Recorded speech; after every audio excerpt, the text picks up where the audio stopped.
Bonjour à tous, c'est le Dr Walid Mekedem et aujourd'hui on se retrouve pour parler de ce que vous avez vu sur la photo de miniature, ces plaques rouges qui peuvent arriver sous les aisselles, surtout en cette période estivale où il fait très chaud. Peut-être que ça vous est déjà arrivé, que ça vous a démangé sous les bras, que vous êtes demandé ce que c'était. Eh bien écoutez, il ne faut pas chercher très loin pour comprendre. C'est en général ce qu'on appelle une candidose qu'on va avoir sous les aisselles. Donc c'est une infection fongique, c'est-à-dire liée à champignons. Et qu'est-ce qui favorise cela? Eh bien, la chaleur, l'humidité et le frottement. Après, évidemment, il y a d'autres facteurs qui peuvent favoriser. C'est pour ça que je fais cette vidéo aussi, pour vous donner un petit peu les petits tips à mettre en place pour essayer d'éviter au maximum d'avoir ce genre de choses. Alors, tout d'abord, évidemment, il y a l'excès de transpiration qui va favoriser. Donc ça, on est un peu tous différents, mais il existe des déodorants spécifiques, la pierre d'Alain, qui peuvent vous aider peut-être à moins transpirer. Ça peut être une solution. Après, dans l'idéal, si vous pouvez aussi vous enlever les poils sous les aisselles, ça peut vous aider à avoir un petit peu moins de chaleur, de frottement, d'humidité, etc.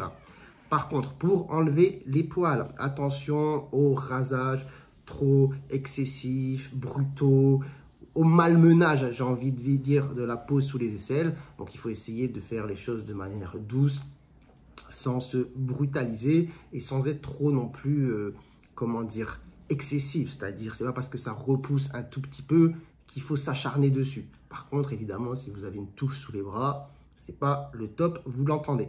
Après, l'hygiène, évidemment, ça paraît logique, mais important d'avoir une hygiène irréprochable, on va dire, pour les aisselles, d'accord, de bien se laver. C'est une zone chaude, humide, avec la prolifération aussi de micro-organismes, donc c'est important de bien se laver. Éviter les savons trop irritants, acides, qui viennent trop perturber un petit peu la flore justement sous les aisselles. Voilà, et essayer d'avoir des choses avec des pH neutres, les choses les plus naturelles possibles, si possible. Pour ce qui est des vêtements, l'idéal est d'avoir des vêtements amples, des vêtements qui absorbent en coton, pas des matières synthétiques qui frottent, qui empêchent l'eau d'être absorbée par le tissu.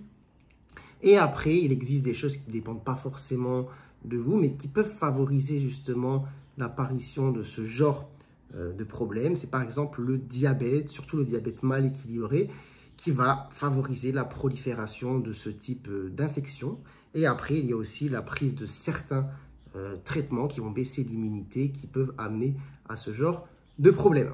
Enfin bref, j'espère que vous aurez appris des choses et que cette vidéo vous aura été utile. Évidemment, petit point, j'ai oublié avant de finir, il existe des traitements, une fois que les plaques sont là, pour faire partir la candidose. Donc, il faut mettre en place ce que j'ai dit, mais après, il existe des traitements antifongiques, soit sous forme de crème, soit sous forme de poudre, que vous pouvez mettre 2 fois dans la journée, en dessous des aisselles, pour faire partir le problème, comme Econazole, Ketoconazole, et j'en passe. Je vous laisse voir avec votre médecin. Bref, pour le coup, là, j'ai vraiment fini. Sur ce, prenez soin de vous, prenez soin de votre santé, et à très bientôt, je l'espère, pour de nouvelles vidéos. Ciao, ciao!